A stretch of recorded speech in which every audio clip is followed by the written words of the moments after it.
আসসালামু আলাইকুম বন্ধুরা, কেমন আছো সবাই? আমরা খুব ভালো আছি আর নিয়ে চলে এসেছি আপনাদের জন্য আরও একটা পটলের রেসিপি। আজকে আপনাদের বিয়েবাড়ির স্টাইলে পটল চিংড়ির রেসিপিটা দেখাবো।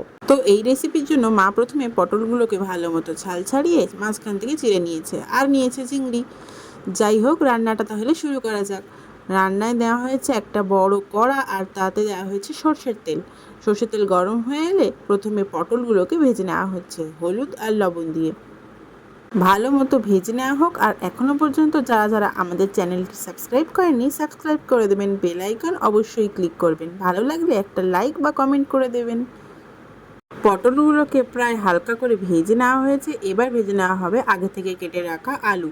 আলুগুলো পটলের মতো হলুদ আর লবণ দিয়ে ভেজে নিতে হবে। আলুগুলোকে দেখতে পাচ্ছেন ছোট ছোট করে টুকরো করে কাটা হয়েছে। এগুলোকে এবার হালকা করে ভেজে নিতে হবে। আলুগুলো ভালো মতো ভাজা ভাজা হোক আর তার মাঝখানে আমরা চিংড়িটা মাখিয়ে নিই। চিংড়িটা দেখুন মা হলুদ আর লবণ দিয়ে ভালো মতো মাখিয়ে নিচ্ছে, কারণ হলুদ আর লবণ দিয়ে চিংড়িটা ভেজে নেওয়া হবে।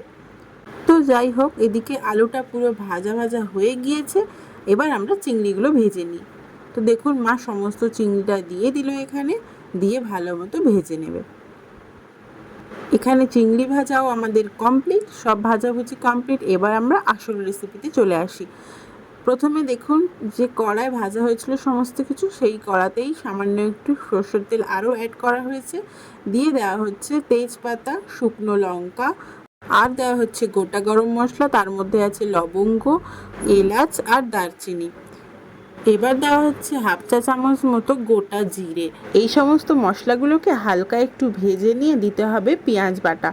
আগে থেকে আমরা একটু পেঁয়াজ বেটে রেখেছিলাম, সেটাই দিয়ে দেওয়া হলো এর মধ্যে। এবার সমস্ত মশলা একটু ভাজা ভাজা হয়ে এলে দিয়ে দিতে হবে 1 চামচ মতো আদা রসুন বাটা। এবার সমস্ত মশলাগুলো আরও একটু নেড়ে চেড়ে দিয়ে দিতে হবে হলুদ গুঁড়ো পরিমাণ মতো, আর দিতে হবে লঙ্কার গুঁড়ো পরিমাণ মতো। আরও এখানে অ্যাড করা হচ্ছে 1 চা চামচ মতো ধনের গুঁড়ো, আর দেওয়া হচ্ছে পরিমাণ মতো লবণ। দিয়ে ভালো মতো এবার মশলাটাকে কষানো হচ্ছে। প্রায় ভালো মতো এটাকে কষিয়ে নিয়ে তারপরে দিতে হবে টমেটো বাটা। তো দেখুন মা এখানে 1 বাটি মতো টমেটো বাটা আগে থেকে রেডি করে নিয়েছিল, সেটাই দিয়ে দিল এই মশলার মধ্যে। সমস্ত মশলা এখন ভালো মতো কষাতে হবে। তো মা দেখুন ভালো মতো এখানে নেড়ে চেড়ে কষাচ্ছে। এবার আসছে আসল মশলা, যেটা এই তরকারিতে দিলে পটল চিংড়ির তরকারিটা অসাধারণ লাগবে খেতে। বিয়েবাড়ির পটল চিংড়ির মতো অসাধারণ টেস্টের। যাই হোক, এই মশলাটা হলো খুবই স্পেশাল। আর আপনারা তাহলে শুনে নিন মশলাটা কিভাবে তৈরি করা হয়েছে। পোস্ত নেওয়া হয়েছিল, আর নেওয়া হয়েছে নারকেল আর কাঁচা লঙ্কা। এগুলো সব একসাথে বেটে 1 বাটি এই মশলা তৈরি করে নেওয়া হয়েছে।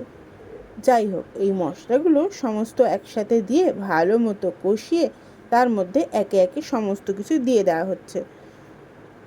আগে থেকে ভেজে রাখা আলু আর এই পটলগুলো, আর দেওয়া হচ্ছে এই চিংড়িগুলো, সমস্ত কিছু একসাথে দিয়ে দেওয়া হলো। দিয়ে ভালো মতো নেড়ে চেড়ে মশলাগুলোর সাথে মিক্সড করে নিতে হবে। এবার সমস্ত কিছু একসাথে ভালো মতো কষানোর পর দিয়ে দিতে হবে পরিমাণ মতো পানি। তারপর ভালো মতো নেড়ে চেড়ে এটাকে এখন কিছুক্ষণের জন্য ফুটতে দিতে হবে। তো মা দেখুন এখানে ভালো মতো সমস্ত কিছু নেড়ে চেড়ে বসিয়ে দিল কিছুক্ষণের জন্য ফুটতে। তারপর কিছুক্ষণ পর আমরা ঢাকনা খুললাম আর দেখলাম তরকারিটা অনেকটা ঘন হয়ে এসেছে। আর এই তরকারিটা একটু ঘন ঘন খেতেই ভালো লাগবে, তাই জন্য দেখুন মা অনেকক্ষণ ধরে এটাকে ফুটতে দিয়েছিল। একটু মাঝখানে নেড়ে চেড়ে নেবেন যাতে নিচের দিকে না পুড়ে যায় বা চুঁয়ে যায়।